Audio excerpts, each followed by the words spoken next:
கிறிஸ்தவன் அப்படின்னா யாரு? வசனம் என்ன சொல்லுது? கிறிஸ்தவன் என்ற சொல் மதத்தை குறிப்பதல்ல, மன மாற்றத்தை குறிப்பது. கிறிஸ்தவன் என்பவன் வசனத்தின்படி அன்பை விதைக்கணுமாம். அன்பனும் இயேசுவை விதைக்கணுமாம். அந்த அன்பு எனும் விதை நல்ல நிலமான இருதயத்திலே விழுந்து மன மாற்றத்தை உண்டாக்கி அந்த விதை இயேசுவை பிரதிபலிக்கணுமாம். அப்போஸ்தலர் 11:26 சொல்கிறது, முதலில் அந்தியோகியாவிலே சீசர்களுக்கு கிறிஸ்தவர் என்ற பெயர் வழங்கிற்று அப்படின்ட்டு. சீசருக்கு பேர் தான் கிறிஸ்தவன். அப்படின்னா சீசன்னா யாரு? யோவான் 8:31 படி இயேசு கிறிஸ்துவை விசுவாசித்து அவருடைய உபதேசத்திலே நிலைத்திருக்கிறவர்கள் சீசர்களாம். அப்படின்னா இயேசுவின் உபதேசத்தை கை கொள்கிறவர்கள் தான் கிறிஸ்தவன்.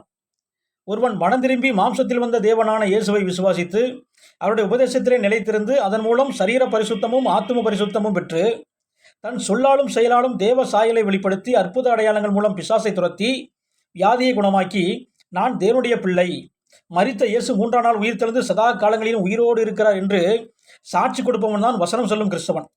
இப்படி இயேசு கிறிஸ்துவை பரிசுத்த ஆவியாக தன் இருதயத்தில் கொண்ட ஒவ்வொரு சீடனும் கிறிஸ்தவன்.